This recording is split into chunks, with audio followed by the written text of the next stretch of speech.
everybody. Welcome to another episode of All the WrestleManias, the podcast. I'm your co-host, Tim Hackman. And I'm your co-host, Rich Sigwald. We're always excited to be back in the studio with you. Thanks for joining us today. We're going to talk about the AWA SuperClash from 1985, the Night of Champions, coming to you live from Chicago. And we're excited to talk about some old school AWA/NWA wrestling. Rich, you having a good long weekend so far? Oh yeah, went to see Guardians of the Galaxy today, like a month late, but you know, it's one of these holidays, Juneteenth, to where the government where I work is closed and the government where my wife works is closed, but the daycare is open. All right. So babysitter built in. Hell yeah. Let's do something. So we went to the movies and we had lunch. That sounds like a good day. Yeah, we didn't. And took the Subaru in for service. Yeah. And you guys know how to party. Yeah. Hot date. We took it kind of easy this weekend. We hit the beach a little bit. Did go see some boxing at a brewery down the road. That was fun. Some all kinds of wrestling news lately. We'll just recap a couple of things. So first off, I'll pay our condolences and our respects to the Iron Sheik, who passed away a week or so ago. Yeah. That's a real loss for the wrestling business and for the, just sort of the larger culture around pro wrestling. That guy was an icon and really a one-of-the-kind legend of the earth, Bubba. So we're going to miss him, miss his Twitter presence, miss his really funny media appearances. Any thoughts on the Iron Sheik? No, I mean, I loved him. I loved everything about him. I loved, everything. He was a phenomenal athlete. He was a phenomenal personality. He knew his role more than like anybody else knew in this business. He knew, I mean, as much as he, like, every single day righted Hulk Hogan's ass on Twitter, he also knew that it was his role to put Hulk Hogan over and put Hulk Hogan over in the right way. Yeah. And so, in a way, Iron Sheik is right that there is no Hulk Hogan, there is no Hulkamania, there is no WWF Mania without the Iron Sheik in that match on June 23rd, 1984. Yeah, and we watched that one for a previous show, so you can go back and listen to that. That was a really good one. We, of course, also marveled at his heel turn with Nikolai Volkov against the U.S. Express in WrestleMania 1. Just phenomenal heat from the crowd in Madison Square Garden for that one. That's maybe the first one that I've seen, that we've talked about where, with the trash just flying down on top of him. It was so good, so brave, so over the top, and anyway, great guy. I want to go back and watch the biography they just did on him. Because I like seeing that early footage, especially. So yeah, I will say that I am happy that his death has brought a lot of his work back into the spotlight, and hoping that a new generation of wrestling fans can discover what a freaking genius and athletic specimen that he was. Yeah, for sure.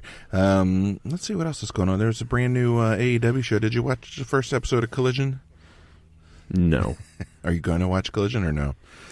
I'm going to try to. Yeah. I mean, it's just a matter of when I have time and the ability. Jesus, just hurry up and put it on the Max already. Like, get that streaming deal done. Us cable cutters are dying. But I need your fix. I know. Also, I told you so. I told you CM Punk would be back. Yeah, you did. I told you he was never leaving. He was never going anywhere. You don't talk like that to your boss and not get fired immediately, no matter the financial consequence. So, he's back. Rich called it. You can go back and listen to our episode around the time of the All Out or whatever the fuck that was. I thought it was a strong first episode. Actually, it was the first thing I've seen from them in a long time that's been like actually booked like a wrestling show that had actual stars and actual matches. CM Punk's promo at the top I thought was excellent. The FTR match I really enjoyed. The only down one for me was there was a women's match in the middle. It was just kind of a waste. But otherwise, it was a solid episode. I saw the ratings they did only did about 500,000, which is about half what they want to do on a Wednesday. So I don't know. So Saturdays are kind of a tough night. But I mean, nobody watches anything live anymore, right? Like, no, and it's clear that the ratings don't matter on these things. Like, I don't know why. especially wrestling fandom, is hooked on these, like, oh, they didn't draw even 1 million people watching. Like, yeah, well, they're streaming. There's 1 million things on at any time, at any place. And then you just can't count it. And like, if really the only thing that matters is if like advertisers are paying, if the advertisers like the product that's drawn in enough eyes on their product, they're going to pay, and then therefore that show stays on the air. Yeah, and 500,000 people is 500,000 people in that key demo, right? That we all hear the advertisers love so much. So anyway, I hope they can kind of keep the momentum, keep the EVPs far away from the Saturday night product. I think that would be great. I'd be happy to just stop watching Dynamite altogether, honestly, and just make the switch if they did that. I don't know that they're going to, but that's kind of, I wouldn't be opposed. I mean, the things that I've been hearing is that they're basically talking a brand split like Raw and SmackDown, so I honestly would not be surprised. Yeah. So anyway, yeah, and they got a bunch of babies running amok on the Wednesday night show, so they might get their feelings hurt if they come over to Saturdays. Oh, what was that line? The only I'm sorry to the people that are the only people softer than them are the wrestlers they like. Yeah. That was a great line. That was a good line. Yeah, the internet was losing its shit over that promo on Saturday. So that's good stuff. I enjoyed it. Anyway, any other current news we want to talk about, or are you ready to talk some old school wrestling? Let's do some old school wrestling. Yeah, so this is, like I said, AWA SuperClash, Night of the Champions. It's sort of a co-promotion between AWA and the NWA, and Rich can talk a little bit about that. Date on this thing is September 28th, 1985, from Comiskey Park, Chicago. That's the old White Sox Stadium, right? The attendance is a little over 20,347, and Larry Nelson is on the announcing duties for this one. He's flying solo.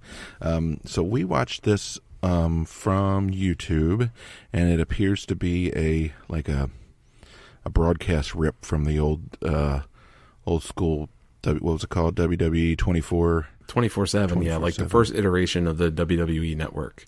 Yeah, so the quality is really bad, and also the order of the matches is a little bit messed up, and I think we had some theories, but we just kind of went with it. So if you look this thing up on Wikipedia, the order of the matches is a little bit different than what we're actually going to talk about them. So don't let that confuse you. We watched all the matches.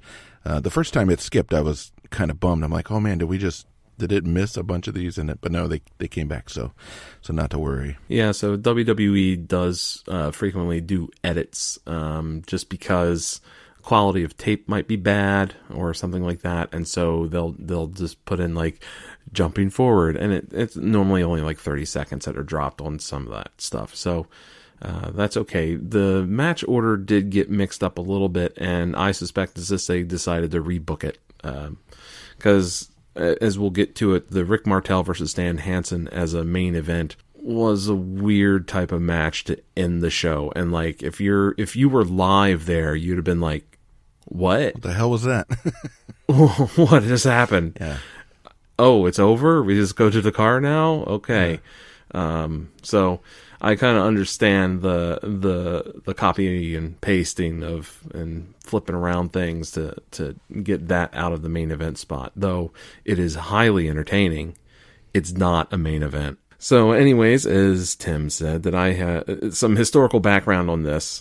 So this happens just a couple months, like 6 months after the first WrestleMania, which has shaken the pro wrestling world and the entertainment world. The NWA and the AWA and WCCW, World Class Championship Wrestling, are in a panic. They see the writing on the wall already. They see the WWF has set up a big rig barreling down the interstate right at them, and they're a deer caught in the headlights. It's coming. And so they decide that they need to put together their own supercard program of mixing all of this, because they still see the WWF only as like the New England Northeast territory. And they're looking at like, well, if the NWA, AWA, and World Class Championship Wrestling all come together, that's the rest of the country, basically. Yeah. We can beat them. The issue is they don't have Vince McMahon. That's really the thing. And it's very present when you watch this, that the big difference is, I think they're thinking of like the old school mentality of like, well, their talent, they got their talent, we have our talent's as good, if not better, we can put them out there and people will eat it up and people will love them. People love the Road Warriors, they love the Fabulous Freebirds, they love Sgt Slaughter. We just got him away from the WWF. People love Ric Flair, and so we can totally compete, and they can. But the problem is I don't think they're looking at the production quality. WrestleMania 1 is a beautiful, polished presentation, just as from a TV viewer standpoint. It looks beautiful. There's amazing camera angles. You don't miss a moment of the action. That is not the case here. It's in a baseball stadium, which already does not lend itself well to wrestling. There's a reason why the WWF hadn't done any more shows at a baseball stadium since like the Clash at Shea or whatever they called it, where they did Shea Stadium. And, when you watch that tape, it's a little hard to watch just because you're at weird angles. You're not used to watching it that way. So there's bits of the action that you miss because the cameras are weird and like the zoom is off and it's cutting off part of the ring, and like there's guys ringside. I mean, it's just kind of looks slapdash. It looks like recorded by a bunch of guys with camcorders and then they went home with their VCRs and mixed it together. And it doesn't have the cinematography really that the WrestleMania one has. And I think that's what sold it. WrestleMania. That's the big difference between WWF and anything else that we've watched. Yeah, it's kind of a mess, to be honest, like visually, and even the announcing. Larry Nelson is fine, but he's not Gorilla Monsoon and Vince McMahon or whoever. I can't remember who was on WrestleMania 1. I should know that off the top of my head, but he's got to be exhausted after the show. God. It's 3.5 hours. He's doing all the ringside interviews. He's doing the play-by-play. He's doing color commentary on himself. He has to get out of the way 2 or 3 times because people are coming through his table. Actually, he's at the end. He's got like his tie like loosened, and he's leaning over his table. He looks like he's been like up all night in a casino. I actually wrote down he looks like he's been on an all night bender. Like this poor guy, he's going to go to bed for 4 days. He earned his money that night. Yeah, for sure. I mean, in terms of the card though, it's fucking stacked. Like they really, they pulled out all the stops. Everybody again from WCCW from down in Texas, and of course the AWA from the middle of the country, and then the NWA and down south. They pulled them all in. I'd love to see what the outgoing payments were for the talent on this card. They drew in that $200,000 range. Yeah. But I mean, that's the reason why I'm saying it's got to be the production value, because I mean, this card is incredible. It's an all-star. It's a bigger all-star cast than WrestleMania 1. The card is better. And it's got rising stars. It's got old, reliable, standby, household names at the time, and it mixed together. But it just looks bad. It just looks so bad. And WrestleMania 1 from Madison Square Garden just looks immaculate and beautiful. And you can have a non-wrestling fan watch that because it looks so good. Yeah. And they'll be like, well, this looks professional, if anything. You sit down a non-wrestling fan with this show and they're going, what is this, like backyard wrestling in Comiskey Park? Like, what's going on? Who filmed this? Your 12-year-old son? Like, what? After an overdose of sugar, he's all over the place. It's like shaky. It's just and we'll talk about the drawbacks of a ballpark as a venue as we go along too, because there's a couple places where it really kind of becomes sort of obvious. But this is again stacked card, 13 matches. All 13 of them have some sort of title on the line, with the exception, I think, of the Body Slam match. That's a $10,000 prize, kind of similar to a straight rip off of WrestleMania 1 with Andre versus Big John Studd. Yep, totally. But are you ready to? You have any more history? You want to get right into the card? No, I mean that is the history of this thing. This is their like, please God, don't put us out of business. And they last a bit longer. There's like 5 or 6 of these SuperClashes into like the 90s or something like that. But they're done. It's going down. They're done. Yeah. And just as the WWF gets better and better at filming their stuff, and these guys just it still looks like amateur hour. Yep. It's just how it is. Well, and we saw, we've watched a couple of their shows. We watched the Wrestle Rock 86, right? And we watched, there was another one, right? There was one, the Super Sunday we watched, because that's the big one with Hogan. And I'm trying to think. This was, I think this is our 3rd AWA, and it's probably like the 15th NWA show, because it's basically both, but it's more AWA for sure. Definitely. So anyway, but so first up on the card is Brad Rheingans versus Steve Regal, aka Not That Steve Regal. It's for the AWA Light Heavyweight Championship.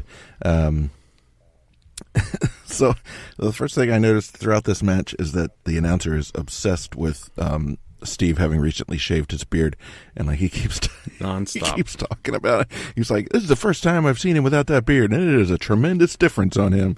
And he comes back to it, he says, "Steve recently shaved his beard." And like the beardless Regal, like just like anytime he can shove it in there, like maybe he's angry because like he shaved it at his house and left the hair in the sink, left the sink a mess or something. I don't know. After he did Larry Nelson's wife or something. I don't know. There's some. So the story on this one is Brad Rheingans, of course, is the amateur wrestler. And Steve is the pro wrestler. He's the dirty one a little bit. And they're both good workers. We've seen them kind of go at it before on some of these AWA shows. And they put on a good match. Lots of action. Lots of Regal grabbing the hair to get an advantage. Brad does a really awkward cartwheel that I enjoyed. I think that must have been one of his things, because he did that on one of the other shows too. Yeah, it is. I mean, that was kind of a thing back in the day, because we also saw Tony Garea do it too on a show too. So yeah, there's just some fun stuff in this one. Regal is doing the standard heel tactics of the eye gouge and just like punching as opposed to wrestling. Brad wants to wrestle him. There's no honor in strikes. It's wrestling, kind of thing. And I liked also that there's one moment where Brad goes for a drop kick, and Regal just walks away from it, Samoa Joe style, like how Samoa Joe just walks away from like the crazy flips on the top rope. That's what Regal does, but to a drop kick, and it's a wonderful little moment in this match. Yeah, he totally whiffs on it. Yeah, so good. So Brad gets an atomic drop and goes for the pin, but then gorgeous Jimmy Garvin comes in and interferes and distracts Brad and lets Regal roll him up for the pin and the win on that one. That was a good start to the show. I thought I was entertained. Yeah, they then interview Jimmy Garvin after the match, or no, they interview Steven Regal after the match, and Steve just says, "Oh, Jimmy just came to see how I was doing." Came to see me without a beard. Just came to see how I'm doing. You were losing, that's what. So, and then they catch up to each other on the infield of the baseball stadium, and they start fighting, and that's the first body slam that we see on the grass turf. That looks hella painful. There's no way that feels good. Plus, you're going to get grass stains on your gear. You're going to have to use the shout stick on there. It's going to be a whole thing. So his mom's going to be mad. So no, that's a good time. I enjoyed that one. This was a good opener. Yeah. This is another good opener. Sherri Martel, who we are massive fans of, versus Candi Divine. This is for the AWA World Women's Championship match. So they say, the announcer says she's in a very angry mood, which I think is probably the understatement of the show, if not of the decade. Yeah. She won't let the ref pat her down and is delaying the start of the match. It's so good. She literally screams in his face every time he tries to do it. Like he goes to check her boots for a foreign option. She just goes like, ah! Yeah. And like it makes you start to hate her just because like, oh, come on, I want you to get to the action, come on. And then it's like, oh, this is so good. She's really milking it. This is when I noted that like the commentary doesn't stop. Yeah. Larry Nelson is just rattling nonstop, just going. He's Michael Cole, but he's also talking to himself. It's really weird. So, I guess I should have asked this. Was this on pay-per-view or no? I don't think so. I think this was just might have been like one of those closed circuit things, maybe. But I would probably say that it was not pay-per-view because I mean WrestleMania 1 wasn't pay-per-view. Right. So I'd imagine that they actually just recorded this for video, possibly, and then sell the VHSs. Well, so the reason I asked actually is there's a few spots throughout where it almost feels like the commentary was like dubbed on or layered on afterwards. But I was kind of wondering how much of that was actually live and in the moment. I mean, clearly he's there because he's up at the side of the ring and he's, but like, and he gets disrupted multiple times. So, so these ladies have a really good match. Sherri is a star. Like she's always a star. She looks amazing. They have pretty good fast pace. I didn't write any particular moves down, but like I enjoyed their exchanges. So I enjoyed the screaming even. Yeah, the one spot that I didn't, I marked down 2 spots, and it was Martel is Sherri is trapped in a Boston Crab. Candy's got her in the Boston Crab, and Sherri reverses that into a pin, and then that pin gets reversed by Candi, and it's just a very impressive like wrestling, and it's clean, it's crisp. It's refreshing to watch really good women's wrestling. Because we don't have this quality of women's wrestling happening really anywhere in professional wrestling right now. Yeah. And Candi gets thrown out of the ring and lands on the dirt of the pitcher's mound. That looked hella tough. Ooh, and she's like covered in dirt too after that. And at some point, like Sherri is arguing, and Larry Nelson says, "Now let's get reasonable about this." Okay. Yeah. Good luck with that. And then Sherri lands a crossbody from the top rope for the 3 count for the win. He's trying to reason with an angry cat. Let's talk this out. Just scratch your eyes out. Yeah. And then Sherri, just to make sure she has enough heat after she gets the championship belt, starts beating Candi with it, just to make sure that the crowd hates her. If you weren't sure yet whether she was the bad person in this match, now you know. Thank you for your service, Sherri. Yeah. What a trooper, man. She's great. So next up is the 6-man tag match for the Asian 6-man tag team championship. I didn't know that was a thing. I don't think it's a thing. Is that an AWA title? Is that It's an NWA title? NWA. Yeah. What makes it Asian? Because only 3 of the people in this match are Asian. It doesn't even have its own Wikipedia page, the Asian 6-man tag team championship. I think it's made up. So it's very possibly made up. So on the one side in this match, we have Jumbo Tsuruta, Giant Baba, and Genichiro Tenryu, who are all like very well-known Japanese wrestlers, obviously. Giant Baba was huge. He was, along with Inoki, he was one of the 2 people sort of most responsible for creating Japanese pro wrestling, basically. Tenryu we've seen on WrestleMania. They went up against Demolition at number 7, I think it was.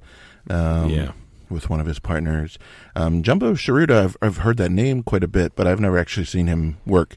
So I was excited to see that. And then on the other side, we've got Harley Race and the Long Riders, which is Bill Irwin and Scott Irwin. So that's kind of an interesting partnership. Yeah, now that you're saying that it's possibly made up, I don't recall seeing any belts. Did you see any belts? I don't remember seeing any belts in this match suddenly. I don't know that I did. And Googling NWA Asian 6-man tag team championship is turning up 0 on it. Like, not even like a blog going, this was a thing and, it's not tracked or anything like that. Like, it had to be completely fabricated for this. And I didn't even think about it watching it at the time. It just, oh yeah, there must have been an Asian 6-man tag championship and they brought these guys over for it. Like, Sure. Yeah, I bought it. Okay. I know they used to do regional titles. I know that there was like the Pacific Heavyweight Championship and like the Mid-Atlantic Heavyweight Championship and the Florida Heavyweight Championship in the NWA and stuff. So sure, there's an Asian one. Okay, Why not? No, apparently not. It doesn't appear anywhere. So this isn't all right. I don't know. It's a little bit of a mess. So the Long Riders come, according to Larry Nelson, they come straight to the ring off their Harleys.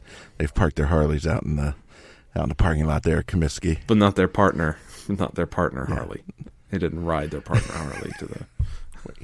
Wait, man, that's what he was talking about. He's introduced as Handsome Harley race, by the way, too. So do you think he rode on the back of one of their bikes on the way in, or how did he? Oh yeah, he's riding with Scott. He's got his arms around his belly, resting his head on his shoulder. Oh, those curly locks blowing in the wind. Nothing would make you feel safer than to be held in the arms of Harley Race. No. Poor. Anyway, yeah. So the Long Riders and Harley Race are face in this match, but they're only face because they're white. That's the only reason why. They're always heels. Every time we've seen them, they're the heels. Yeah, but because they're white in this match, they're there. Yeah, and we get Larry Nelson does refer to the one side as the Orientals to get started. On the Oriental side. Tenryu actually does a good bit of the heavy lifting here. Giant Baba and Jumbo Shruta are not particularly mobile, so they do a little bit. They do some chops and some clotheslines and stuff. But Tenryu is really kind of a star, and he's really strong. He works kind of fast. He works in a more sort of American style, I think. He helps Baba beat up on Harley. Harley sells like $1 million. He just flaps down like one of those bop balloons. He's just like bam, bam, bam. I don't know. There was a lot of tagging in this match. And at one point, Harley lands a pile driver, and Larry Nelson is screaming, "That thing ought to be outlawed!" So man, the Japanese team gets the win here. Harley looks pissed. He always looks pissed. I don't know, he reminds me of my grandfather. He doesn't look like him, but he just the way he just kind of stalks around and looks like he's looking for a Michelob. He's kind of mad at everything. I honestly always see the kid from Bad Santa. That's when terrible. I see Harley Race for some reason. I know it is, but I can't ignore it. Do you think they're related? Can you? That hair. Can you imagine? That hair alone. There has to be some sort of common gene. Honestly, the Asian team won probably to keep the belts in Asia because they don't exist, and so you can't have a transfer of a fake regional title to non-regional guys. I'm so confused by this. Harley Race would have been in his 22nd year of wrestling at this point, by the way. Yeah. And the Irwins and Race cut a heel promo after this match, too. It's like they're real bad guys, but because they're white, they're the good guys in this match. It's right out of the 80s. One of the Irwins is screaming incoherently in Larry Nelson's face, and Nelson just says, "You didn't get the title." Don't antagonize him. I know. He'll run you over with his Harley. What the hell? It's right in the parking lot. You just said it. He's got that weighted boot heel that he'll clock you in the face with. Be careful, man. God. Yeah. No, that one was a bit of a mess. That was okay. But I always like seeing Harley Race. I liked seeing Tenryu. The rest of it was okay. So I'm excited for this one, actually. This is the NWA World Midgets Championship. Little Tokyo, again, we saw in WrestleMania 3 versus Little T, a.k.a. Little Mr. T. We've seen him in one of the other shows, but I can't remember which one now at the moment. He might have been at WrestleMania 3 as well, I think, possibly. But did you catch the way added later ad that WWE 24/7 pops up during this? Yeah. An ad for Midget Mania. I don't know if I got that one or not. Don't know what that is. Yeah, so it pops up real quick.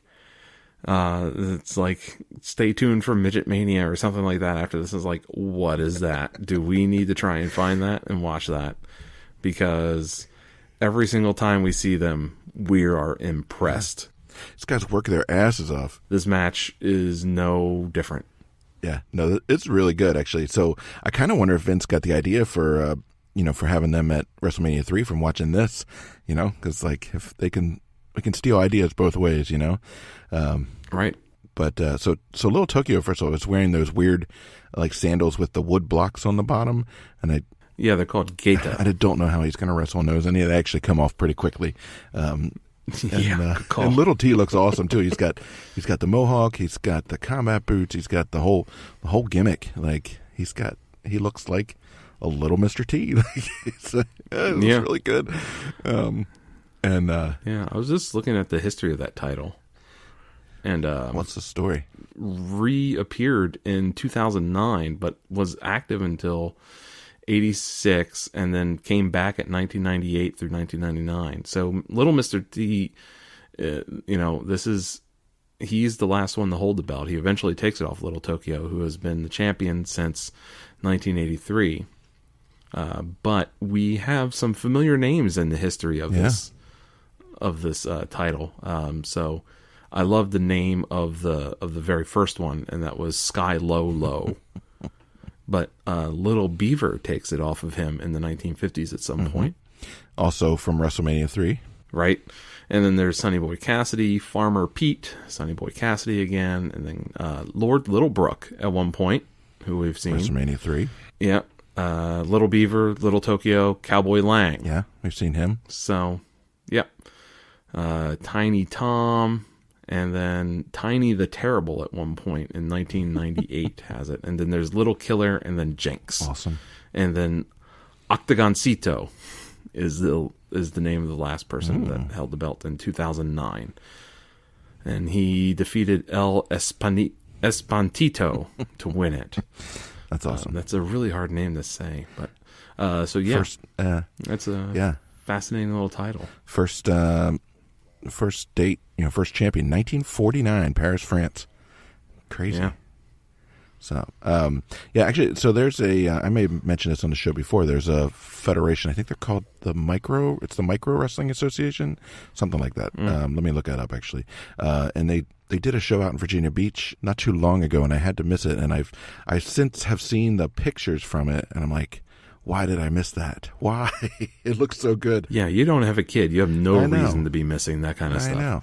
Well, it was like Monday night at 9:00. Yeah, the Micro Wrestling Federation. Sorry, they're based out of. I know they run regular shows in Pigeon Forge, Tennessee, but they travel around. That's an odd place to run. I know, right? I wouldn't. I've been there. If I saw a sign for Little Person Wrestling while I was in Pigeon Forge, Tennessee, I'd been like, that's up to no good. I'm not going anywhere near that. Because I'm sure that's happening next door to like the Noah's Ark Dinner Theater, or the Dolly's Hit Parade horse show thing. That's so like, I don't know if you've been to Pigeon Forge, right? Oh, so for you and for our listeners, if you've not been to Pigeon Forge is right next to Dollywood and Gatlinburg in Tennessee. And Sevierville is the other town that's right there. So it's like a trio of towns. But basically the entire makeup of Pigeon Forge is nothing but these giant medieval times like dinner theaters all next to each other and with different themes. So there's one with like a psychic pig and a comedian. There's another one with that tells the story of Noah's Ark or something like that. And then there's another like ultra Christian stuff. And then Dolly Parton has one that's like some sort of rodeo show. And there's a couple others there. And I didn't go to any of them because they're mind-blowingly. I can't imagine that they're any good or any fun. But yeah, so if you haven't been to Pigeon Forge, yeah, there is a Hard Rock Cafe there. I was very surprised to find a Hard Rock Cafe in Pigeon Forge. But sounds like Branson, but more rednecky. Yeah. Anyway, we got off on a tangent. Micro Wrestling Federation. You guys need to come back to somewhere in the greater Tidewater region. I promise I won't miss it this time. They're going to be around a variety of county fairs and such. They're at a place called Porky's Pig Roast, Woodstock, Illinois. Get hype. No, that sounds fun. Yeah, Martinsville, Indiana. Terre Haute. Sorry. Anyway. Boy, they're like a nationwide thing. Yeah, they're all over the place. Goodness. It's impressive. So, yeah, this match is awesome. Like, these guys kick each other's ass. They're like, it's very crisp, very, very well trained. You can tell, they're like, Little Tokyo is like jacked. Like, yeah. It's like, I don't know. They go to work. The only part I didn't understand with this match where there's this bit where they're like both looking up in the air. Like, and they were sort of playing it off on the announcing, like one of them was trying to trick the other, like, hey, look up there, but I don't know if there was actually maybe something really going on, like. Yeah, it seemed like maybe there was like some sort of plane with a thing flying over or something like that, but like they definitely all seemed distracted for a minute, and that was really weird. But then Little Tokyo tries to use the same stunt like a minute later in the match, and it doesn't work, and it backfires on him. Yeah, I don't know how Little Mr. T isn't getting a cease and desist from the real Mr. T, because that's exactly his gimmick. He is Mr. T but small. It's weird, and we get this is one of the production issues because these guys are shorter. The camera doesn't know what to do, and we frequently get a close up of the ref's ass during the action, just because the camera is trying to aim down and there's ref ass right in your face multiple times during this match. Yeah, and at some point, for some reason, Larry Nelson says, kill the head and the body will die. I think it's because Little Tokyo had Little Mr. T in a headlock that was really good, tight, solid headlock. And then he makes a jab at Little Tokyo's dental health at some point. He makes a crack about his teeth and just kind of... We should mention that Little Mr. T is also known as the Haiti Kid. And so when he was at WrestleMania 3, he was a Haiti Kid. But he was in Piper's Corner? No, he was in Mr. T's Corner, WrestleMania 2, actually, as Little T. Mm-hmm. So maybe that's how he didn't get a cease and desist. He's made friends. Maybe. So, yeah. Mr. T. There's enough Mr. T to go around. Larry Nelson also at one point says, look at that little fella move. And Mr. T lands a butt, which I really liked that term for a move, a butt. Yeah, so like he throws Little Tokyo into the ropes, and then he jumps butt first into hitting him with his butt. And Larry Nelson calls it a butt. And I'm like, that's what that is. I'm calling that for now on, a butt.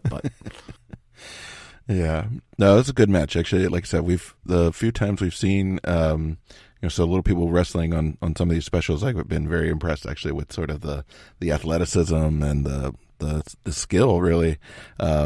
So there's a short incomprehensible interview with Little Tokyo after the match. He just kind of yells some stuff, and he yells that Little Mr. T is nothing to him. He's nothing to me, and then he walks off. Like, good little heel promo. Yeah. Nice. Hell yeah. Good match.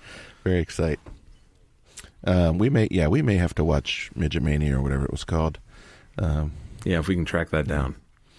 Next up on the card, Mil Mascaras versus Buddy Roberts. This is the IWA World Heavyweight Championship, which is short for what? What is that? International Wrestling Association, which had been defunct since 1978. From Cleveland, out of Cleveland. He just claimed the title. Oh, cool. And carried it, and since the 7 years since the IWA had gone out of business. But they call it the Mexican Championship here. But it's not. It's the IWA Championship belt that he has and everything like that. It's weird. And this is one of those moments where we had a fast forward, where I'm sure that part of the start of the match was in poor shape, because even the video when it came back was in a bit of rough shape. Maybe they need to talk to your pal George down there, see if he's got a handheld or something of the show. So, yeah, maybe. So Roberts looks and works a lot like Ric Flair. He's got the same kind of stance. He's got that sort of like leaning over, kind of reaching out for his opponent's arms and stuff. There's some good moves in this. I like Roberts putting his legs up on the ropes, and then Mil Mascaras just dumps him on his back. I thought that was pretty good. Roberts is hitting the blatant heel moves pretty steadily there. There's a choke and a groin kick, and my only criticism of this one is the announcer, or not the announcer, the ref counts slower than anyone I've ever seen in the entire world. Every match, the ref is like 1, 2. Going out for a smoke. Oh, just didn't get him. Like, are you kidding me? He's been down for 5 minutes. Like, everyone in the stadium has moved on. Right. But Mascaras gets the win with the big flying crossbody here. Very impressive move. Yeah, that was nice. There's a spot where I forget what the move was, but the announcer goes, he drops him like a sack of beans. Yeah. Larry Nelson just needs a color guy with him, and it'd be great. He's doing all his own drum fills there. Yeah. There's another incomprehensible interview. And then we get a little quick promo with Kerry Von Erich before he heads to the ring, and the crowd goes bananas. They are in love with that guy. And I mean, look at him. He looks like $1 million. So he's going to whip that Jimmy Garvin all over the stadium. He's going to do it for himself, and he's going to do it for his brother Mike, who's laid up in the hospital. So that's the stakes here. So this is Kerry Von Erich versus gorgeous Jimmy Garvin with Precious for the WCCW Texas Championship. So that's, again, WCCW. This is Chicago, and that crowd is chanting for him. Like, how do they even know who he was? Like, what is happening? Yeah, I kind of wondered the same thing. Would they have even seen him on? They wouldn't have seen him on TV, and like he hadn't been over to WWF yet at this point.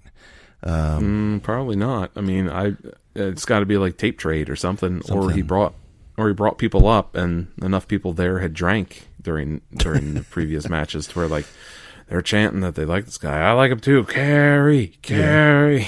Like, I don't know. Let's see. What's the AW? Oh no, the American Heavyweight Championship and American Tag Team Champion from. I don't know. But the girls are super into him. They're screaming like nobody's business. He does some wild offense. He has a couple of crazy drop kicks, and every single time they lose their shit. And that tornado punch. Yeah, he's a superstar. Like he's such a stud, and it's a shame that his career didn't quite work out the way it could have. No, the whole family was mired in tragedy. But the other thing I noticed is Precious. Precious is okay, but she wishes she was Sherri Martel. She's doing a good job. Yeah. She's giving Kerry shit every time he falls out of the ring, and it's pretty spectacular. She is like right there in his face, no fear. It's pretty good stuff. But yeah, I just started having. This is when like the show became a bit exhausting for me to watch, just because of the production value. I'm like, all right, I'm tired of fighting through to see things. I just everything starts blurring, and like it's just because the camera angles are weird. You don't know where the action is necessarily going to go. Some of the action is being clipped off the screen. It's just not good. I don't know what was going up. And then, yeah, I mean, we end up getting the famous Von Erich claw happening at the end of the match. Yeah, this match also had like a weird finish to it too. Like it was just like a punch, and then Garvin gets pinned. Yeah, it's weird. Yeah, so Kerry gets the win for his brother Mike. We can all feel good about that, I guess. I don't know. Yeah, every match at this point has had post-match violence. Yeah, yeah, it does. It starts to drag a little bit. It's gonna pick up here in a minute. We got maybe one more rough one to get through, and then we've got some good stuff coming. I think our next match is a good one. You like that one? Well, it didn't. Well, okay, we can talk about it. So the next one is for the. Actually, this one does not have a title on the line. What the hell? No. What kind of craziness is this? Why would you have a match without a title? Right, especially when they advertise it like everything but 2 matches before a title. And like, it's not true. Yeah. So in the one corner here, we've got Greg Gagne, of course, son of Vern Gagne, Scott Hall, who is amazing looking, and Curt Hennig versus Ray the Crippler Stevens, Nick Bockwinkel, of course, AWA's longest running heavyweight champion, and Larry Zbyszko. So this is kind of like the old guys versus the young bucks, but not those young bucks. Curt and Scott are like fresh-faced babies. I don't know why Greg Gagne's in the mix with them. Just want to correct you on second. What did I say? For a second here. Vern Gagne is the longest AWA heavyweight championship. Oh.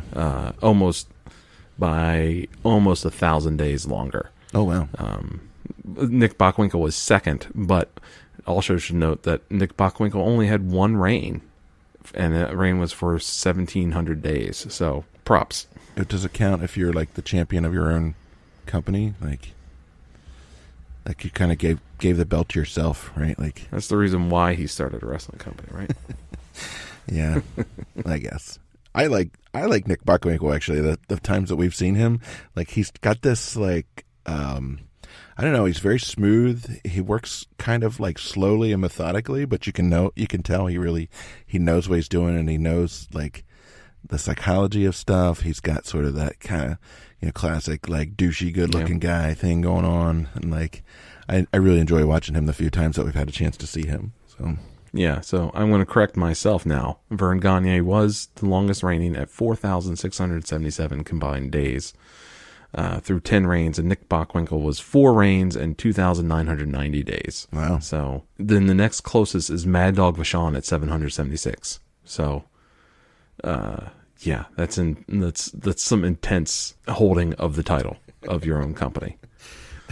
Yeah. But I mean, you start your own wrestling show, you make yourself champion. Yeah, Young I guess Bucks. you get to do what you want, Looking at you, Young Bucks.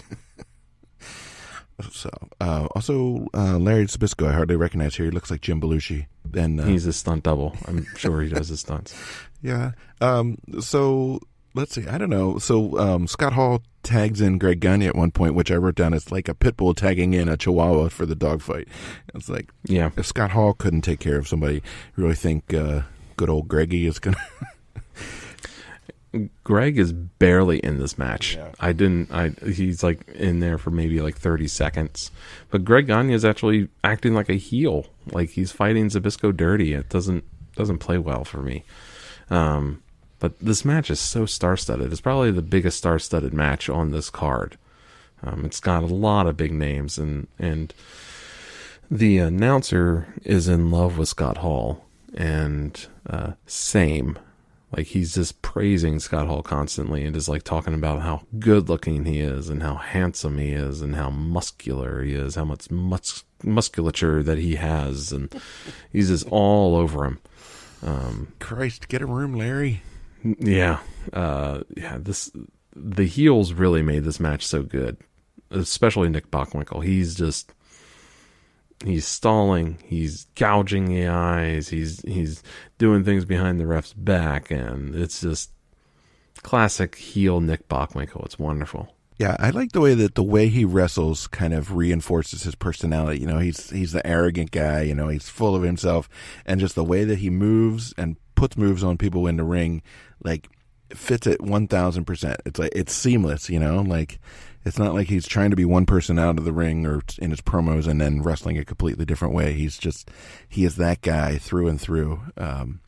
So yeah, his style all the way across is him, and it's wonderful, and it gives a very good feeling of authenticity to the character, which I think is where like Ric Flair's character felt very authentic in the same way. So these guys are cut from the same cloth. Yeah, but Bockwinkel's a bit more of a tough guy than Flair. Yeah, Flair's more of like the pretty boy. So they beat up on poor old Curt Hennig there for a long, long time. They body slam him on the baseball field. There's lots of them taking turns getting the heat on him while the others distract the ref, which is, of course, a classic. There's a move where Zbyszko gives Curt like the Irish whip, and then he catches him on the rebound and goes straight into an abdominal stretch. I thought was really cool. Like that was super smooth. I like that a lot. So. Yeah, Zbyszko is a very talented guy. We need to watch more of his stuff too. Especially if he brings a ninja. Where was his ninja in this match? This had a distinct lack of ninjas. That was very disappointing. Was it the Wrestle Rock with the ninja? I think it was. Yeah, Wrestle Rock. He shows up with ninja. Like, why does he have a ninja? Because shut up. That's why. The referee misses the hot tag, and they go back for more heat. Like it's just it keeps building. And then there's sort of just a quick surprise win for the youngsters. Yeah, we go into chaos. Yeah, there's chaos, and like Scott Hall out of nowhere gets a power slam on Ray Stevens, and the ref just happened to be paying attention, and got the 1, 2, 3 pin and the win for the good guys here. So yeah, go back to the retirement home, Dad. Good Lord. Whew. Greg tells the announcer that we pulled it off with youth and experience, which is not really how that works, but that's okay. Scott Hall's just happy to be here, happy to be working with these guys. He's having a great time. Man, what a star that guy was. So, yeah. All right. This next one, this there's a lot going on here. You guys may want to strap in. Yeah. This one has a lot to unpack. So this is the Road Warriors, of course, Hawk and Animal, versus the Fabulous Freebirds, Michael Hayes and Terry Gordy, for the AWA World Tag Team Championship. The Freebirds come out first, and they have the Traitors flag, the Confederate flag, painted on their faces and on their bandanas. And the announcer says, "Where does this makeup come from?" And Terry says, "It's none of your business and none of the business of any of these people in Chicago." Oh. And then he gives us a line about how the South's going to do it again, right? Yeah. And that one was a little much. I don't know. The face paint, though, man. Yeah. Why not just come out to the ring in sheets? Yeah. Like wearing white sheets or in blackface. Why not? Just fully commit, Michael Hayes. Just do it. Just, Confederate flag, face paint. Like, come on. Yeah. Heritage not hate, I guess. Fuck off. Heritage not hate. Yeah, it's not great. But fortunately, also their music is terrible. Yes. Then Hayes does a moonwalk also, which I think is a hate crime. Yeah, in a Confederate flag face paint. Yeah. So I will notice that the crowd that's on the field, there's a handful of rows set up on like two sides of the ring down there, and that crowd is pretty white. But I kind of feel like up in the stands it might be a different story. I don't know, I don't know what the Comiskey Park area of Chicago was like in the 80s, but that they may not be playing that well up in the cheaper seats. I don't know. Yeah, I mean, there's a big chant of "Go Home Freebirds." Nice. So they're getting the heel heat that they want. I don't know if they really needed to go all the way of the Confederate flag face paint. But yeah, they're getting some go away heat. And it's not like, boo, we don't like the bad guy heat. It's like, we hate you. Get out of Chicago immediately. Get back on the interstate before we murder you kind of hate. Take your racist cracker ass back on down south. Right. Yeah. Well, Comiskey was in South Chicago, right? Yeah. Yeah. So that's not the nicer neighborhoods. That's not Wrigleyville. Yeah. Right? That's not uptown. So fortunately, here come the Road Warriors to set all of this to rights. They blow past the announcer. He tries to get a little pre-interview. Yeah, he's not doing the pre-match talk at all. They just shoulder him aside, and they're so massive. Yeah. The crowd's like trying to get to them. Like the crowd starts losing its mind when they see these guys. They want to help. Yeah, we'll get in there. We'll fuck them up. So they climb right in the ring and just get to it without even taking their belts off. Like how dare these racist scumbags even think about challenging us for these titles? So yeah, they're there to thump some skulls. So they hit Michael Hayes so hard that he stalks off onto the infield like he doesn't know where he's going. Like he's like just wandering around, which I thought was kind of a fun move. And then they eventually they ring the bell, but the whole thing is chaos, and like I'm totally here for it. So this is one of the spots where you notice that there's no barrier between the ringside crowds and the ring. It's just like, and so when they go out to fight in the crowd, they go out to fight in the crowd, and like the crowd like stands up and circles them almost like it's a schoolyard brawl. Like they put a lot of trust in that Chicago audience. I would not. No security barriers at all. Like How are they not like just like tripping the heels when they come down to the ring or whatever? Like it's nuts. It's, my God. And it pays off later because it's very exciting when they leave the ring and during this show. I will give them that because there is no barrier and the fans are right there. It is exhilarating to watch the match 100%. Yeah. And fall apart and go into the crowd. And there's like one or two security guys who are like kind of holding, like they're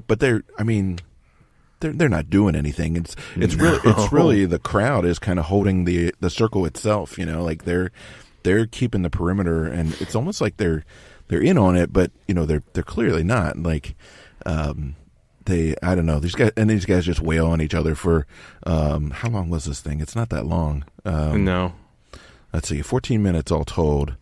I didn't write down any moves because it's just like punches. No, there is no moves. There's this pounding and slamming and bumping and like just it's very clear that the Road Warriors were there just to fight. They put down a couple beers in the locker room.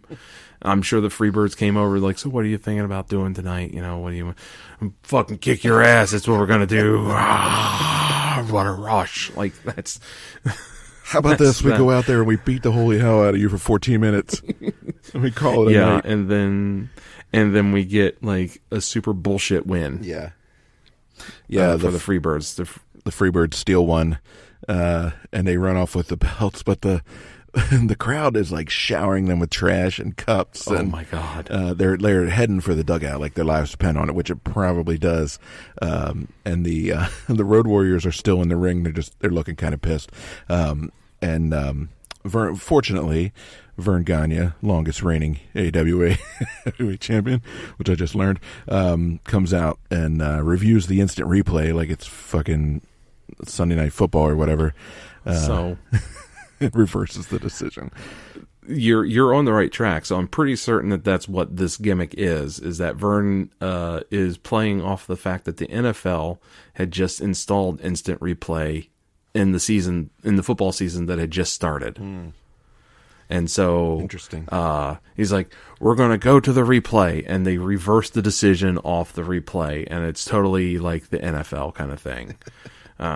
So I'm certain that's what they were going for, like kind of like making a mockery of the NFL for doing instant replay kind of thing. So, Vern Gagne, he's got his fingers on the pulse of America, and he knows exactly what they want. What they want is instant replay in professional wrestling. Clearly the most important thing they could do.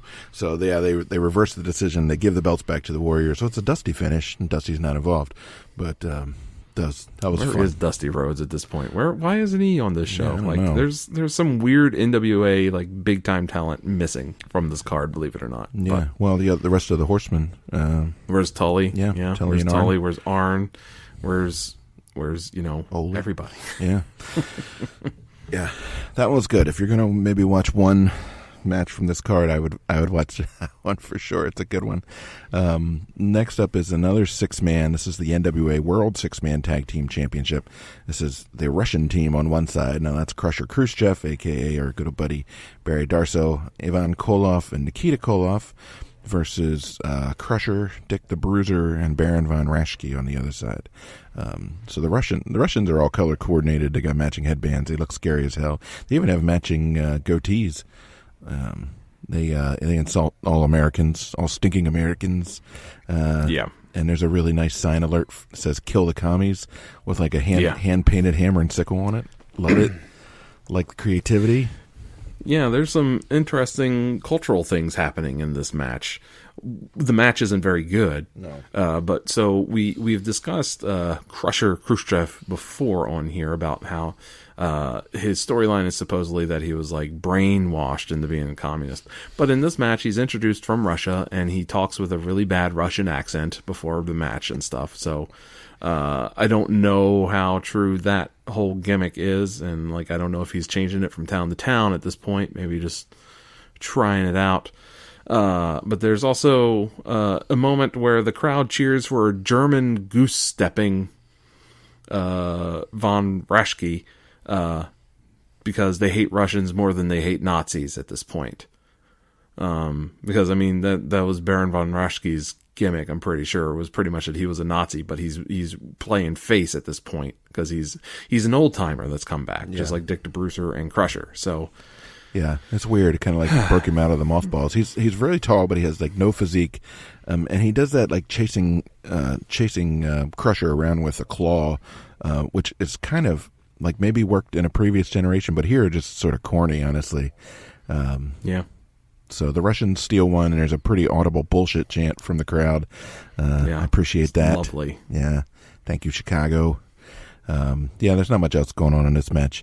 It's a weird mix of people. It's kind of like, hey, who do we got backstage? You ready for another Russian? There's another Russian. Boris Zhukov, the other Russian, the other notable Russian heel going around this time. He does a quick interview with Larry Nelson. There's trash raining down on him. The announcer's kind of ducking out of the way. That guy with the "Kill the Commie" sign gets to use it again, so that's cool. It's good. It's recycling, reducing and reusing. It's good. And then we introduce Sarge as the American hero, and he says USA #1. He's got little flags to give out on the ring, on the way to the ring. There's the Air Force anthem playing, and the crowd is like mobbing him for those flags. And you can actually hear someone yelling for security at one part. I got a little nervous for him there. Yeah, and the dress Marines that were in their dress blues escorting him to the ring. I was concerned for their safety seriously, because the crowd mobbed him because there's no security barriers around the on-field fans.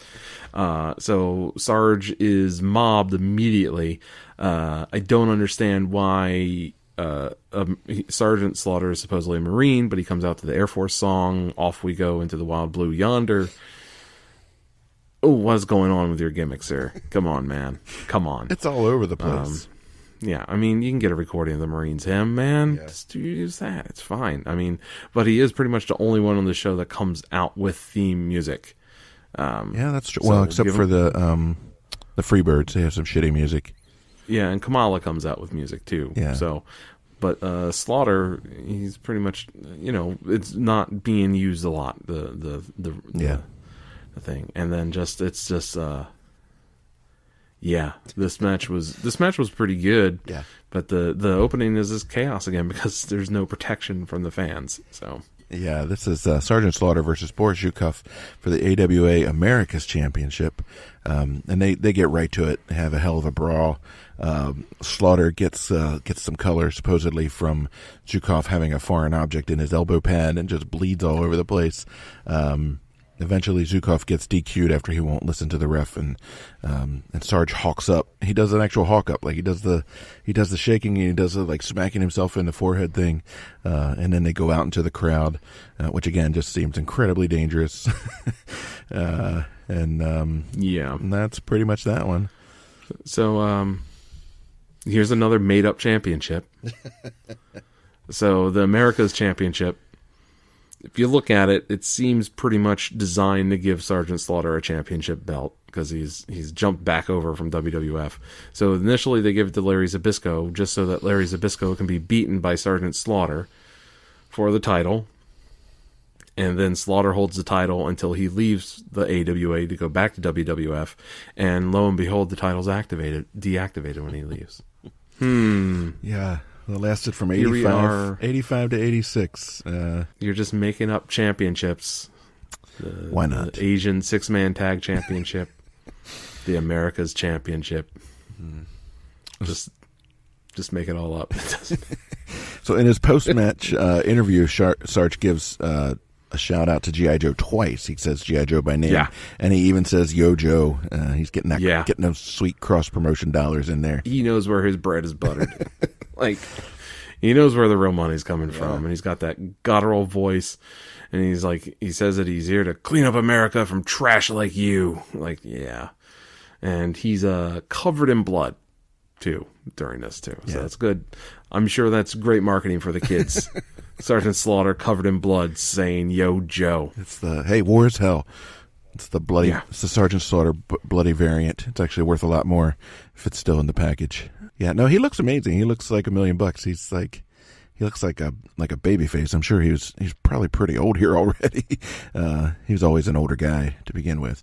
I mean, not forever, but he was born a child, obviously, but like he was. See Benjamin Button.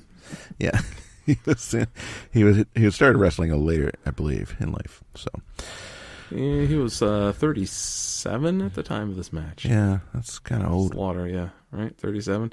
Well, that's like Stone Cold says that's when you reach your prime, is around that time. So, but yeah, he's definitely getting up there. And so then, like, yeah, by the time Slaughter gets to like doing the Iraqi sympathizer thing, he's old. He's in his 40s. Yeah.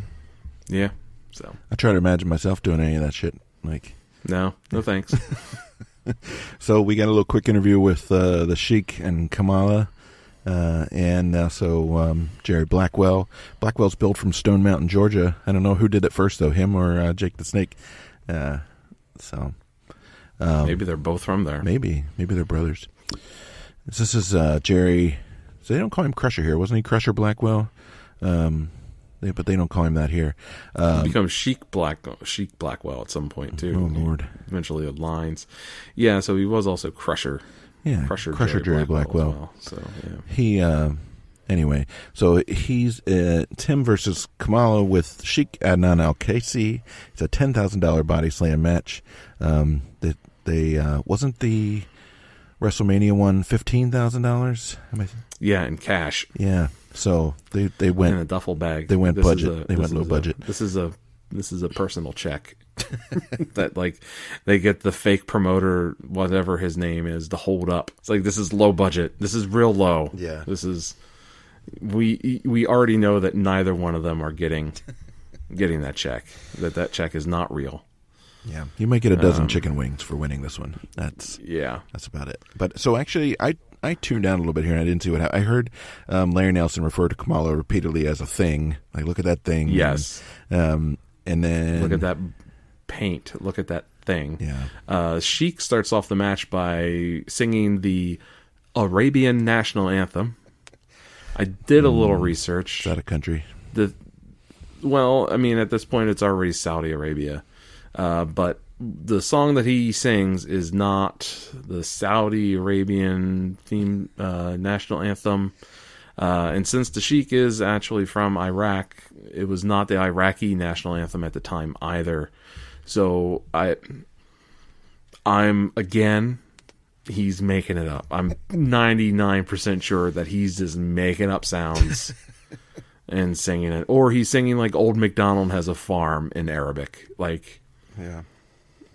It's Chicago. No one there is going to know what the hell he's doing. Well, yeah, sure. That's the Arabian national anthem. Sure. Boo. I was going to say everybody's going to be too busy booing to listen anyway. It kind of sounded to me like he was sort of doing Nikolai Volkov's Russian national anthem, but like sort of doing it phonetically, like based on like how he remembered hearing it.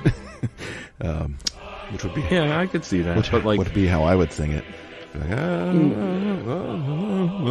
Nikolai is actually singing the like communist Russian anthem though. Yeah. So it's not exactly on pitch, but you can tell that it's the right thing, especially if you watched The Hunt for Red October. You can pick out what he's singing.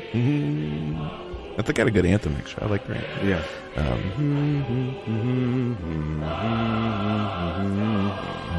It's good stuff. Good stuff.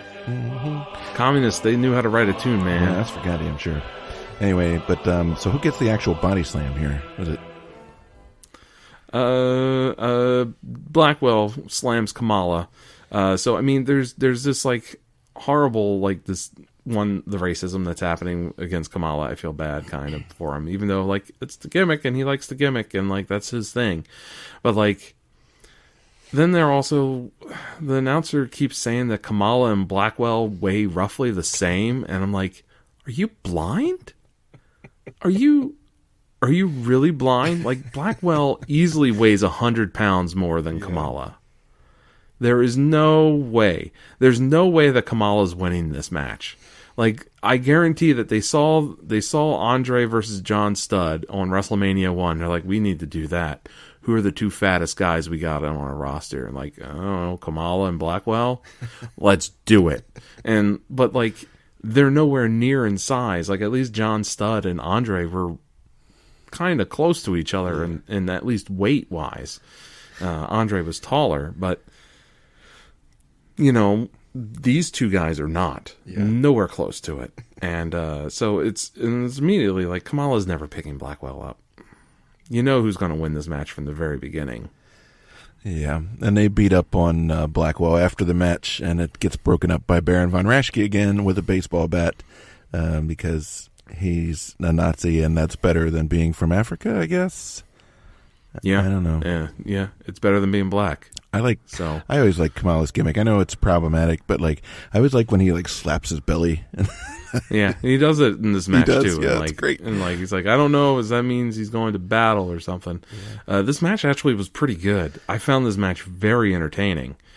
For being two big guys, it's a very entertaining match, and I had never had seen much of Jerry Blackwell, and he impressed me in this match. And you know, we've seen a lot of Kamala, so we already know what Kamala can do with the crazy chops and the moves he does. So they paired well together, they worked well together, and this is where the baseball stadium again becomes problematic, not just because there's no security, but it's such a long run because they're coming out of the dugout, and the ring is on the pitcher's mound, and so it's a haul for anybody that's going to come out from backstage, and they have like two nobodies come running out, like the announcer doesn't even know who the hell they are, and they get easily handled because like it's such a long run.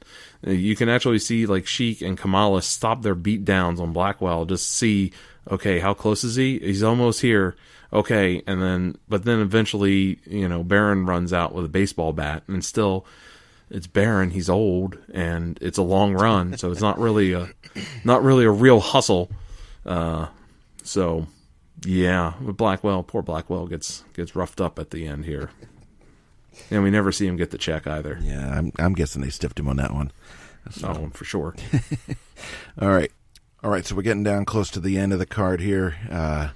Next up is a banger. It's Rick Martel versus Stan Hansen for the AWA World Heavyweight Championship, and this thing just starts like it just starts out of nowhere in the middle of the field. Yeah. I don't know if we missed some video or what, but there's like all of a sudden there's just chairs flying everywhere, and these two are just like going to town. The announcer's going, Stan Hansen's going berserk, as he usually does.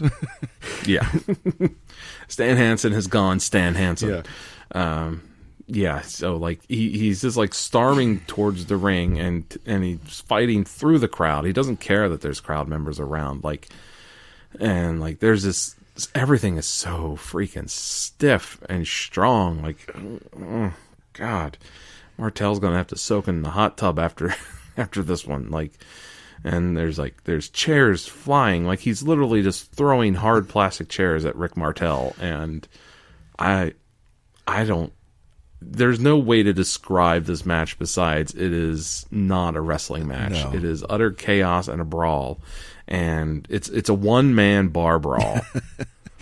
It's So first of all, poor Stan Hansen is twice the size of poor Ricky Martel, who looks amazing. He looks like a star, but we're like, that guy's about to get killed. We're about to watch a man die. This is going to happen. And he slams Martel down the steps of the dugout, and like they fight all the way through the crowd over to the dugout, and it's insane. And they destroyed all the infield seating. Like when I say all of it, it's all a mess. They fought through the entire crowd all the way around, destroying every single row of chairs. If there was a match after this one, there's no recovering. They just have to have the fans stand or something, because they can't reorganize it fast enough. Yeah. They've destroyed everything in this stadium. If the furniture ringside had been made out of wood, they would have had toothpicks afterwards. It was complete and utter chaos. So they go in the ring for 30 seconds maybe.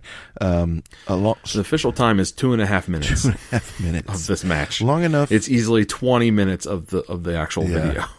Long enough for Hansen. The first move that he actually hits is a shoulder block that looks like it would have decapitated a normal person. And And it's just a shoulder block. And so they roll back outside and they take turns whacking each other with chairs. And that's about the time that the bell rings to disqualify them both. The ref's just like, yeah, this is crazy. But they go around and around the ring. Stan Hansen has his cowbell and bull rope combination. He loops around Ricky's neck and kind of drags him around the ring. The crowd is following along with them, like it's a schoolyard fight, and you can see this one guy in the back of the frame who's just like going fucking bananas. He's like, get him. He can't even take it. He body slams. Martel body slams Hansen on the board walkway that they've been using. Like you said, they go all the way down to the dugout, and there's like somebody's handheld camera is kind of like looking down through the fence. Like it's not even like a real like shot that they plan to get. It's just like who's got a camera we can stick over the wall here? Yeah. Wally Carbo, who was got to be 80 here, comes in the pit and tries to separate them. And then we finally get the call, which is the double disqualification. Martel retains the championship, but maybe not most of his cartilage or bones or brain power or blood or anything else. This is a rough one. It's fucking bananas. I mean, it's bananas. This is the original like Stone Cold versus Kevin Owens. Like that's what this match. Like there's no. They're ringing the bell before this match starts to try and get organization. Yeah. Like not because they want to start the match, but just they need to get them to stop fighting around the ring. They destroy everything. It's chaos. But like Hansen's also taking some licks from Martel too. So like Martel's hitting him with chairs and slamming into him hard, and like none of these folding chairs or the hard plastic chairs that aren't folding are gimmicked. They're bouncing off of these guys and cracking, and you don't expect to see something like this from a 1985 show, and you definitely aren't seeing this from a 1985 WWF show. So this is the chaos that WWF doesn't have. And the like outright violence that WWF doesn't really have at this point. But you can't see it very well. No. So two things. First off, this is actually the main event, and it's out of order on the tape that we watched here, but this is the last match of the card, which, like, I have a feeling if they had let them, they would have just kept fighting out into the parking lot, and that's how they would have gotten everybody to go to their cars, just like, hey, follow your wrestlers to the parking lot. Yeah. And the other thing, I'm just going to read this is the description of the main event from the Wikipedia entry for this show. This is the difference between news footage and like headlines, right? It says, in the main event, Rick Martel defended the World Heavyweight Championship against Stan Hansen. Okay, that sounds like they had a match, right? Hansen attacked Martel with a chair before the match and then hit him with a chair again until the match finally started. Hansen and Martel began hitting each other with chairs, forcing the referee to end the match in a double disqualification, resulting in Martel retaining the title. Like you read that, you're like, well, that sounds a little unconventional, but still like a relatively normal match. And then you actually watch. It sounds like they just jousted with chairs. Yeah. But. And then you actually watch this thing, and it's like the Tasmanian devil on crack cocaine, like locked in a box with a rabid shit weasel. Like it's insane. I don't even know how to. Yeah, it's hard to describe the magic of this match. If you've seen Stan Hansen versus Vader, it's very similar to that. But there's a little bit more in-ring work in Stan Hansen versus Vader than Stan Hansen versus Rick Martel at SuperClash 85. These guys, it's unreal, and it's super enjoyable. It is the most fun match of the card. It's great. It's a good time. I don't know how anybody who ever fought Stan Hansen managed to survive. Like, I don't know. Everything that he does looks like it really hurts really badly. Oh, God, what a maniac. So we're getting to the main event on the video at this point, which almost feels like a letdown. Like it's a really good match, two absolute superstars, but after that, it's just like, oof, that's enough. We get a quick interview with Magnum TA, he looks like a golden god. He's got like the most intense eyes. He's got that he's burning with hatred for Flair. Flair is resplendent and a little bit out of place though in this environment. In his sort of gold frilly robe. He looks a little silly actually out there in the ball field. So this is he doesn't fit with the rest of this show. He even looks uncomfortable being in Chicago. I mean, it's not Charlotte, it's not in the Greensboro Coliseum here, but we're in Chicago. It's a big town, man. You got to work it. But he lands a beautiful Ric Flair promo before the match. It's very, very basic. He says, when the world champion is in town, he's going to take care of business. When your name is Ric Flair, woo, and you're all there is, brother, you dictate when the bell rings. It's good. It's good stuff. But yeah, let's get right to it. He just seems a little uncomfortable, though. Yeah, he does. This is Ric Flair versus Magnum TA for the NWA World Heavyweight Championship. Flair's in green. The announcers are making a big deal about how he has the monogrammed boots. They say, I bet he probably monograms his socks.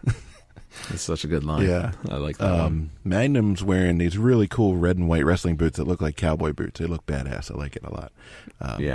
And these guys have a good match. They work together really well. They have a sort of similar kind of physical style. Of course, Flair is a little more over the top and comical.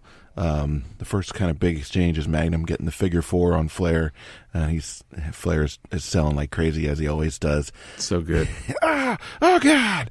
And he finally gets the rope break. Flair comes back with an eye gouge to get some control back. And then there's a fun little sequence where Flair's kind of like laying on top of Magnum, kind of rocking him into these repeated pin attempts. And each time he does, he puts up 1 foot or 2 on the ropes for leverage. He's just a little too far from the ropes, and like where the ref can't see it though. It's devious, and then he gets busted eventually. So there's a couple weird things in this match. The announcer starts calling this Star Clash, but okay, it's Star Clash now. I guess he's so exhausted at this point. I can't be angry at him for it. He's calling this whole show by himself and doing all the ringside interviews. So there's a random USA chant during this match. They're both American, folks. I don't understand. And this also was I finally had noticed that this referee was wearing like the black and white traditional referee shirt that you see nowadays, and that like as opposed to like the weird white with blue slacks AWA polo. And so that got me I thought that was interesting. And then I decided to look up the history of the black and white referee shirt, because I'm that kind of nerd. Oh God. Okay, what'd you find? And so in 1920 there was this quarterback that kept throwing passes to the game referee named Lloyd Olds, who was wearing just all white. The quarterback thought he was on their team. It was like in like Central Michigan or something like that. And so he went to a sporting goods maker and was like, please make me something unique so the quarterback starts throwing the ball at me, please. And so that sports goods maker made him the black and white zebra stripes, and that became standard pretty quickly. And that's where the referee shirt came from. So, but in WWF, they dress like boxing referees. Right, so they're always in like the little black bow tie and like a blue shirt and like slacks and stuff.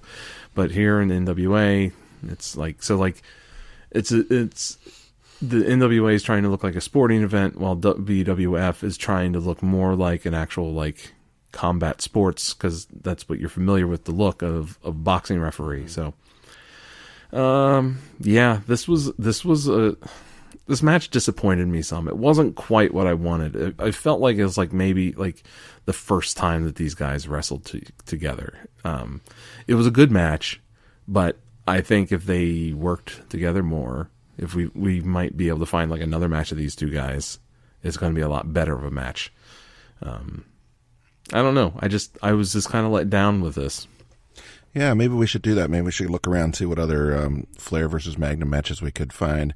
It was okay. Like I was kind of worn out. This is a really long show. I was kind of trying to get through the last of it so we could talk about it. There's some fun stuff. Flair goes to work on the arm after that those repeated pin attempts, goes to work on the arm of Magnum, but then Magnum flips him around and gets him in a sleeper hold.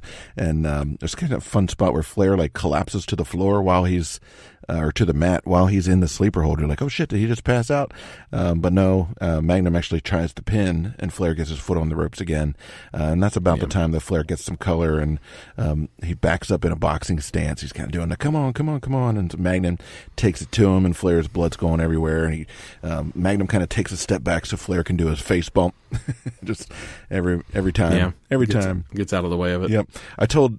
My wife was watching this match with me, and she's like, did he blade himself? I'm like, yeah, I'm pretty sure he did. And then Magnum starts punching him. I said, okay, Flair's going to do a face bump. Watch this. And then, and sure enough, there it was, 15 seconds. I'm like, I got it. I got the rhythm down.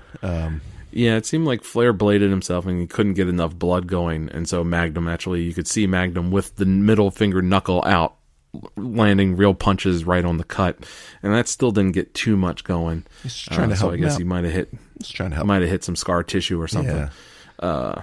But this finish, Flair reverses a sunset flip with a handful of tights for the pin, and I don't know if you caught this. It happened in the Larry Zbyszko match, the 6-man tag. Larry, I think, has Curt Hennig in that abdominal stretch that you pointed out.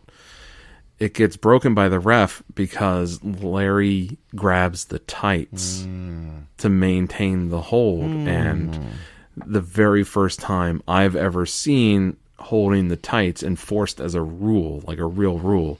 And then it's controversy at the end of this match. They asked Magnum, did he grab your tights? Damn right he did. And so you have controversy because they actually enforce this somehow existing rule about grabbing the tights that never really is enforced. It never gets enforced. They just bitch about it afterwards. Yeah. And Flair says, Magnum says, Flair, it's a long way from being over. So you can count on these two continuing to feud a little bit when you're going to get up to dirty tricks like that. And then we get back to the announcer at the table looking like he's about to pass out. The poor guy, I kind of want to just walk him to bed and just drop him over on his face. I don't know how he did it. I don't know how we did it. We got through all that. I know. I had to watch this in 3 sittings. Yeah. I'll be honest with you. It was just because it's not because of quality of the matches. It's the quality of the show. It's just strenuous to watch. It gets frustrating sometimes because you're just like, I don't know where the action is or the action's off center, or I just totally missed the hot tag, or stuff like that. So you get exhausted trying to find it, and you're forcing yourself to watch, and you just it's exhausting. Yeah, I agree. So that's a good observation. Something about our brains at this point are used to the sort of high gloss and very easy on the eyes things. So, but anyway, good show though. I think did you have so my best match and my oh shit moment are probably the same, which is going to be Stan Hansen versus Rick Martel. Maybe with the Road Warriors and Freebirds, a close runner up. Neither of those things were actual matches though. They were just fights. Yeah, I'm probably going to give. The match that I noted the most technical stuff out of was actually Candi Divine versus Sherri Martel. So that might be one of my top matches, along with the Little Mr. T versus Little Tokyo too. For match quality, I think those were best. For entertainment value, you can't go wrong with the Stan Hansen versus Rick Martel. Yeah, my oh shit moment. Oh boy. I think it's Stan Hansen dragging Rick Martel with the rope around the ring and then pounding him in the face with the cowbell. You could hear the cowbell ringing from the contact. That's great. I love everything about it. Yeah. The only thing we missed from old Stan Hansen this time was a big plug of chaw in his mouth. It's tobacco juice flying everywhere. Oh, that's so gross. It's so gross. I would say probably the worst match, the one I enjoyed the least, was probably the Russian team versus the old guys. Yeah. It wasn't a whole lot to grab onto, and as much as we like Mr. Darso, like to see his various incarnations, that didn't do much for me. I would have preferred to see them go up against Scott Hall, Rick Martel, or Scott Hall and Curt Hennig and and Greg Gagne. But whatever. This was a good show, and I think my least favorite match is probably that one as well. Besides just the uncomfortableness of watching the Freebirds versus Road Warriors. I'm still hung up on the Stan Hansen versus Rick Martel match, man. Honestly, I don't understand his strategy. Like, how are you're never going to come out of that as a champion. Mm-mm. So what did Rick Martel do to you personally? Well, that's what exist. Well, that's why when I read the description of the match, that's kind of why I was going to see what the thing, what the issue was, that they were trying to settle there, but there's no description of it on here. Well, no, I don't know. He's just pissed. He just had a bad drive-in. Somebody pissed in his cornflakes. I don't know. Whatever.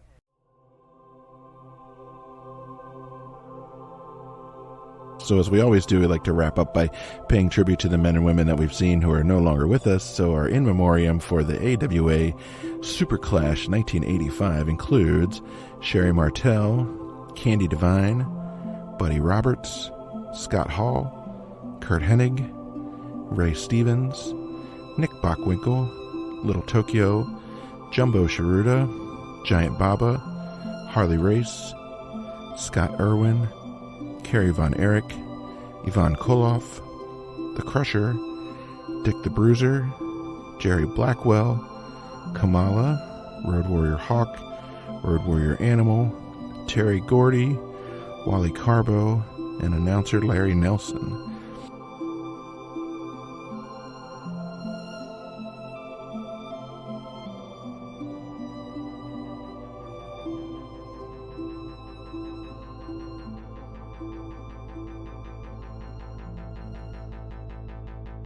Anyway, well, we hope you've enjoyed listening to the show. If you get a chance to watch it on YouTube, send us a note. Tell us what you liked about it. Tell us your favorite match. Tell us your oh shit moments. Remember, you can find us at allthewrestlemanias.com. You can find us on social media at WrestleMania Pod on Twitter, WrestleMania, all the WrestleManias on Facebook and Instagram. If you want to donate to the show, kind of help us keep things moving along, you can always go to ko-fi.com/allthewrestlemanias. Drop us the cost of a cup of coffee. We certainly appreciate it. We're hoping to have some t-shirts up on maybe what's just the site that we were going to use? TeePublic at some point once I get my act together and can make better quality versions of our logos to upload for shirts. Yeah. We'll get that going. Yeah. So, all right. In the meantime, I'm your co-host, Tim. And I'm your co-host, Rich. We'll see you next time. Cue the Russian national anthem.